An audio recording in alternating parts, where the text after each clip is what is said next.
Brilliant. Thank you, Artin, and good evening and assalamu alaikum, everyone. Thank you so much for joining us and welcome to the Labour Against Racism and Fascism call on ending institutional Islamophobia. Just to let you know, we are recording tonight's session so that we can share it for those who aren't able to make the live event, and that'll be on Facebook as well. As I mentioned, my name is Navid, and I'm an activist with LARAF. I work on migrants' rights and the world transformed, as well as my day job being in human rights.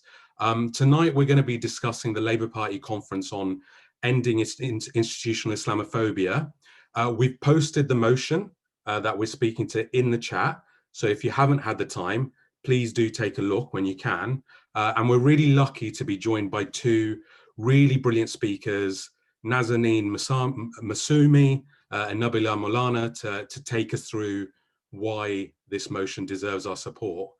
We're going to be exploring the structural violence that relies on demonizing Muslims, from prevent to border violence, incarceration, Schedule 7, imperialist wars, and denial of refugee safety. We'll also be discussing the need for ethical foreign policy that acts against imperialism and international violence, from destabilizing coups to settler colonialism, from Latin America, Western Sahara, Tigray, Kashmir, and Palestine, and oppose the racism that results from and justifies these wars. If you have any questions, please feel free to post them throughout the discussion in the chat box, in the Zoom chat box, or if you are on the Facebook stream, there's a little chat function there where you can post questions. We might do a formal Q&A at the end, but feel free to post questions throughout, and I'll pose them to the speakers where we have time. And I'm also inviting both speakers to pick up on each other's points if they wish to do so during the discussion. So to kick off the discussion, we have, as I mentioned, Nazanin Masumi, an academic, an author and co-convener of the British Sociological Association Race and Ethnicity Study Group, quite a mouthful there. Nazanin works for the University of Exeter as a lecturer and a British Academy postdoctoral fellow researching prevent and higher education. And she's also co-author of the Transnational Institute report, Leaving the War on Terror, which we've referenced in our motion and will be the focus of Nazanin's talk. So over to you, Nazanin. Thank you very much. And thank you very much for inviting me to speak to you about this and for the initiative. I think this is a really important motion. And I'll just make a couple of points about why I think it's important and why people should support it, and then make some more comments about what was in the sort of Leaving the War on Terror report, which is referenced in the motion, just to give people a better understanding of the kind of arguments we made there. So firstly, I think it's really important that is initiating this motion, because I think there's an urgent need to take Islamophobia seriously as a form of racism, and in particular to acknowledge and understand the key role that the state has played in producing that form of racism. Secondly, and this was part of what the initiative behind the Leaving the War on Terror report that I was involved in with others, was that there needs to be the left, and our aim there was to sort of influence the Labour Party's policy, particularly when Corbyn was leader, and there was a sort of opportunity to try to shift to a more kind of clear, progressive policy agenda on security, because this has traditionally been the terrain of the right.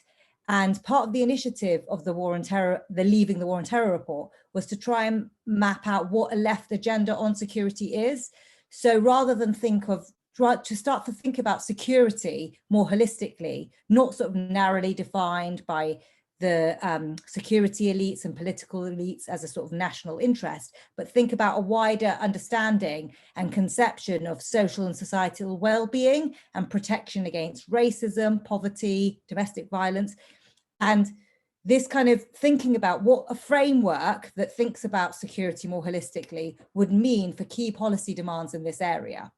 And this is an initiative that is taking place, we sort of did in the Leaving the War on Terror report, but has started taking place elsewhere in Europe. And there's the NGOs and activists around left parties across Europe are starting to take up this agenda. So I think it's really important that this motion is being put, the context in which this is taken. Hasn't taken institutional Islamophobia seriously.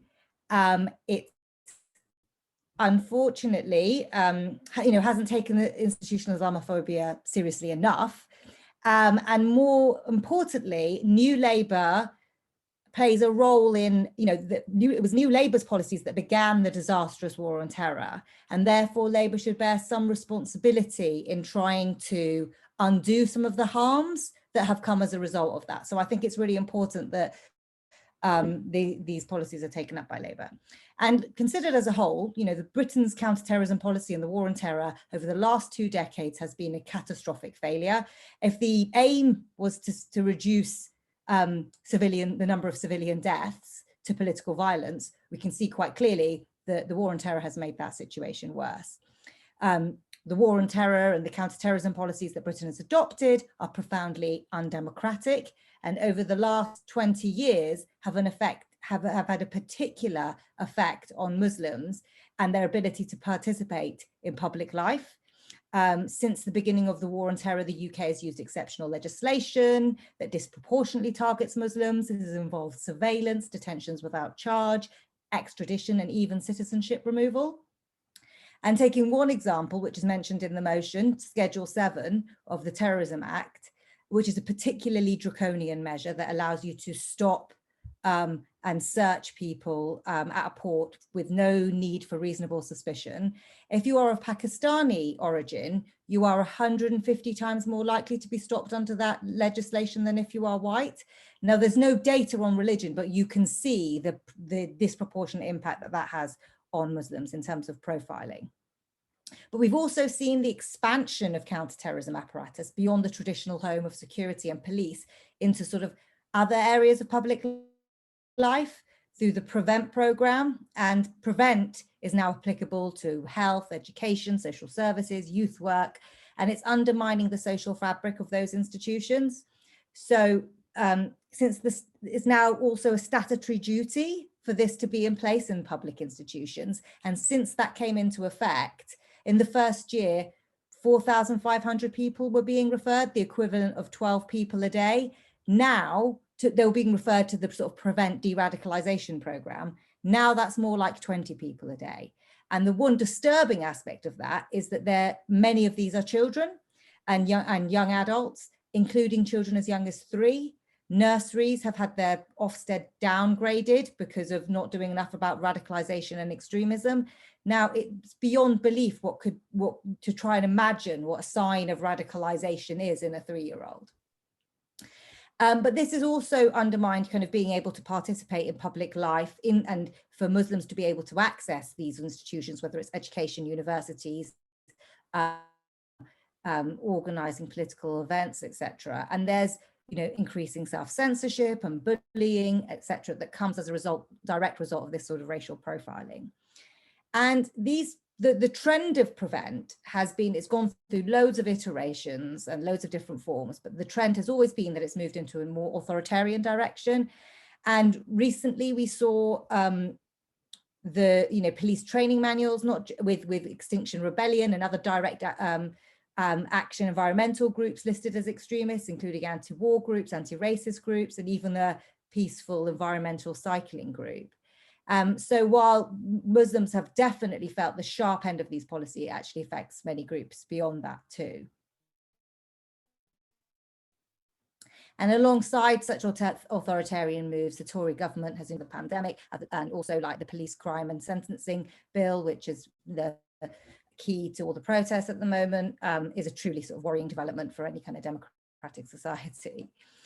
Now, in terms of the War on Terror report, we kind of outlined some key policy areas that we thought, what do we want to demand in this context? And, first and foremost, I think that the focus has to be on undoing past harms. And that means repealing a lot of existing legislation, things that criminalize effectively, pre-criminal focus on pre-crime, thought crimes effectively. And in the UK, there's been, since the War on Terror, there's been 15 acts of parliament dealing with terrorism and counter-terrorism provision, giving the state extraordinary powers. Those need to be repealed. And what kind of mechanisms there are for holding abuses of power to account. Now, we're currently seeing legislation that does quite the opposite, that actually gives immunity to security intelligence agencies committing crimes. Then also we have to think about what sort of security, what is security? What does security mean? And that means including things like protection from harm, racist violence, domestic violence, etc. And the approach really comes from a sort of democratic approach. One of the key principles of our approach is that counter-terrorism policy shouldn't be formed as a one-way communication from policy elites to citizens, but there should be profound public involvement in identifying the aims of what security is in society. And that might involve some kind of national kind of audit of security needs, with community involvement, with a proper consultation with citizens, trying to define a sense of security way beyond these kind of narrowly defined national security agendas. And there needs to be a much wider process of transparency and accountability that really opens up the and gives so we can assess the activities of police and intelligence agencies, properly scrutinized democratically. There needs to be sort of more serious evidence, that there needs to be more evidence on actually what causes political violence, and rather than allowing the evidence to just be determined by as an elite. Also, the key thing is about an ethical foreign policy. It's about centering peace and human rights into policy. The military actions of the War on Terror have had disastrous consequences for the regions affected and for Britain. And the UK should, commit to ending involvement in any unilateral military interventions. And, there needs to be some account of looking at the kinds of human rights abuses that have taken place and trying to, not some sort of whitewash inquiry, but really full examination of these abuses and some kind of accountability held for those. I'll leave it there unless I want me to talk for longer. I don't want to talk too long. I'm not sure if I've extended my time or not. You didn't extend your time, and that was really useful. Right. I think getting us to reconceive of our idea of security, I think is really essential, and I think there's been a lot of support shown for the motion, particularly after you've spoken there in the chat. One thing I kind of wanted to ask is that you spoke really powerfully about the people who've been currently caught up within this kind of racist conception of security that targets and profiles Muslims and minorities. Has there been any accountability for the harms that have been caused by this system? In terms of prevent? Yeah, I mean, I'm thinking, you talked about repeal of the current legislation and kind of moving to a different conception of security, but how do we, compensate those who've been harmed under this present system? Yeah, I mean, the short answer is no, there hasn't been any mechanism of accountability. In terms of the current mechanisms for accountability of harms caused, I mean, if you take something like prevent, the difficulty with something like prevent is that it's a pre-crime. So you actually have less rights than if you were to have committed a crime. So it's like if you're accused of a crime, you're presented with some charges that you can answer to, and then you can have legal representation for, etc. So one example is the way that children are treated under the Prevent programme. If you're accused of a crime and you're a child, you would have a responsible adult with you if you were questioned by any law enforcement agents. However, children are being pulled out of classrooms and are being questioned by Prevent officers without the presence of their parents or any responsible adult. So built into these counterterrorism initiatives is a lack of accountability and a lack of transparency. The availability of evidence, things like secret trials, there's no place for this sort of thing in any kind of democratic society. So quite a lot needs to be done in order to be able to get to a situation where that kind of accountability takes place. So we're talking about spreading the process of accountability to, beyond the current existing mechanisms, to Parliament, to allow public to have some involvement, to scrutinise the behaviour of in intelligence agencies and security services. Currently, the evidence isn't available. We can't even assess the activities of what they do. So, a lot more needs to be done in order to do that. Yeah, brilliant. Thank you for that, Nazanin. It's such a grim kind of scenario that you're painting there. So the urgency of making sure this motion is adopted is even higher. We're now going to hear from Nabila Milano, who can speak really well to being on the receiving end of Islamophobia within the UK.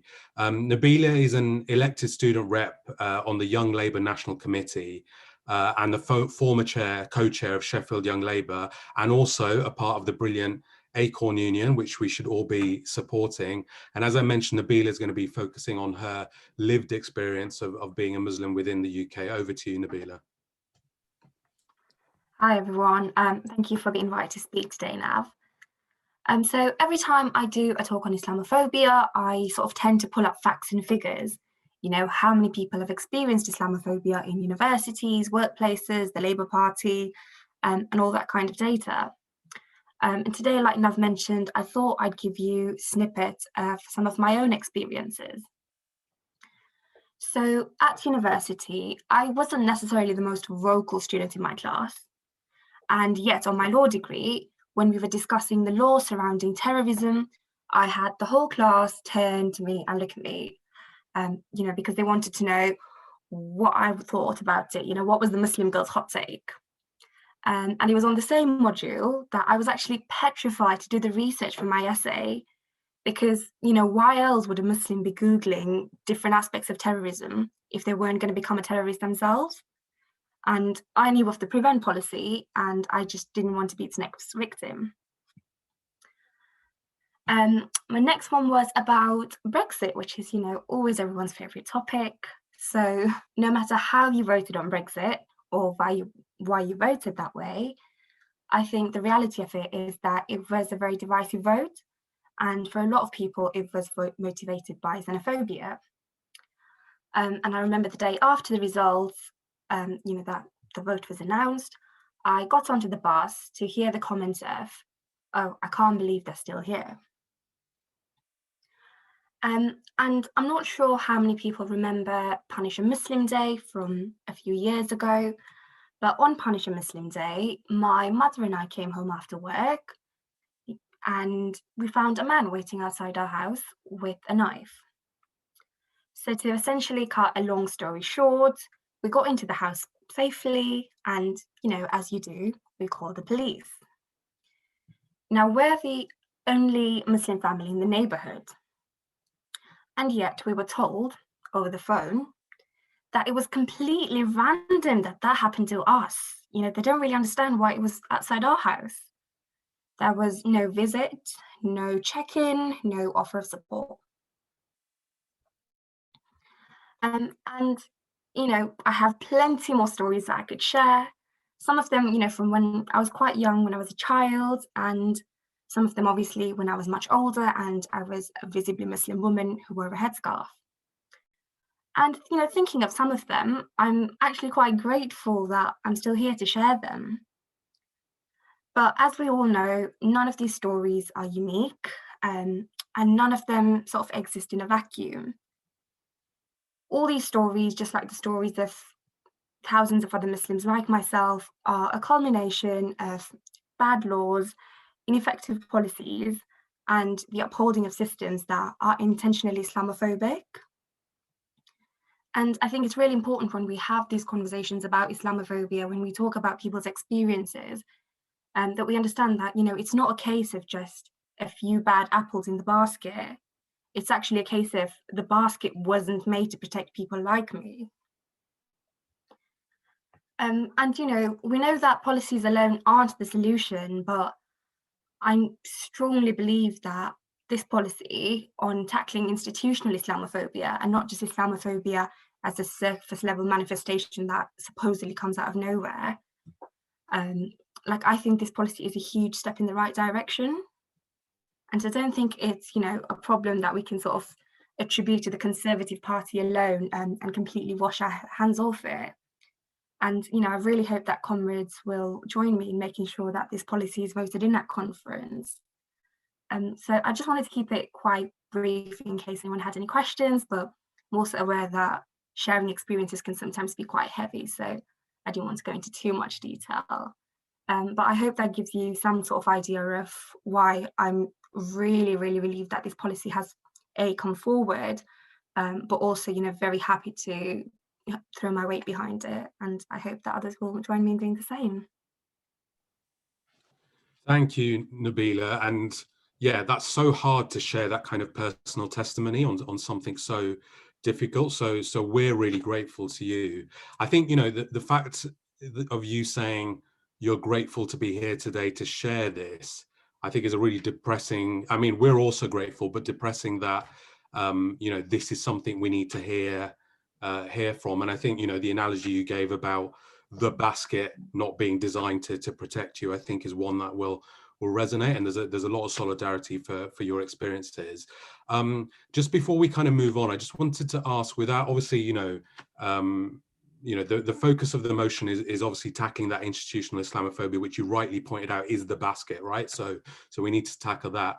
But I just wondered if you might want to speak briefly to, you know, we had the report from the Labour Muslim network report about Islamophobia within the party. And I just wondered what you'd say to Labour members about how they can make the party environment more conducive to yourself, but also to passing these kinds of motions. Yeah, I think with the Labour Party, it's always quite a difficult one, because, you know, when you go into an environment like that, you go in, you call everyone a comrade, and you do truly believe that. And I think for a lot of Muslims, particularly, if you look at voting patterns, you know, Muslims as a large group do consider the Labour Party our political home. So I think when we experience different forms of Islamophobia within the party, there's that added layer of, oh, not have I just had a really awful experience, it's happened within a place that I would normally consider safe. And I think there's a huge element of disappointment that comes with that experience that is quite hard to articulate, really. So I think on an individual level, it really is the case, you know, as with other forms of discrimination, of just doing the work of identifying whether or not we do have those biases or those tendencies to be Islamophobic, really challenging our own conceptions of how we perceive Muslims and Islam. And, you know, like you mentioned, I think throwing your weight behind the policy, because I think, you know, a lot of the times when on the very, very rare occasions that I do actually share my experiences, or I echo the experiences of some of my other Muslim comrades, I do have a lot of people who reach out and say, oh, that's really sad to hear, you know, complete solidarity with you. And I do appreciate that. But for me, I think solidarity is a verb. So if you do want to show solidarity with me, you know, show up for stuff like this, show up to vote on motions that matter, show up to community organising spaces that actively tackle Islamophobia. Because, you know, as much as it's really nice to receive a tweet or like support over social media, it doesn't change my reality on the ground. And what I'd really like for the Labour Party to do is to take these concerns seriously. And I don't want a 30-second video from the leadership office saying, oh, it's really heartbreaking to hear these experiences of Muslims. I want the leadership to actively tackle this. You know, I want them to look at their complaints procedure. I want them to look at how they facilitate CLP meetings, how their selection processes work. I don't want to hear, you know, statistics years from now saying, oh, it's really sad that we don't have that many Muslim councillors or Muslim MPs or Muslim members on the ground. I want to know what they're doing about it. And I'm not really interested, really. It sounds really cynical, I'm afraid, but I'm not interested in a lot of empty platitudes.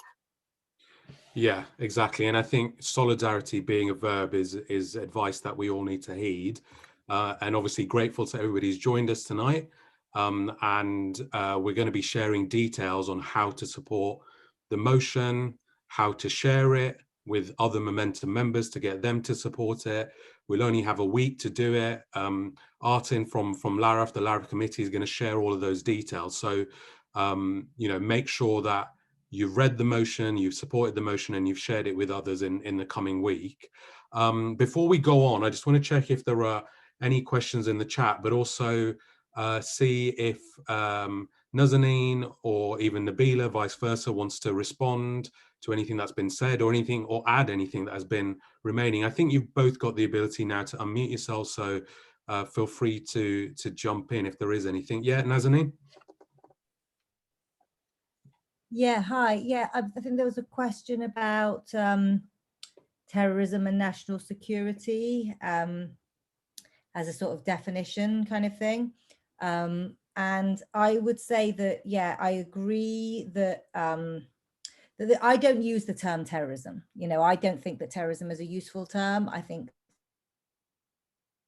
that it's politically defined of terrorism, etc. That's why I refer to it as sort of political violence.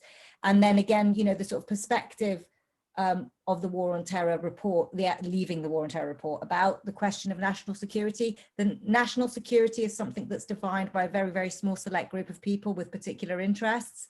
And I think that the concept of security should be sort of redefined. So I just wanted to respond to that, because I think, the sort of the question of how we talk about these things is important, how we conceive it, and who's involved in the political process of defining them is part of this.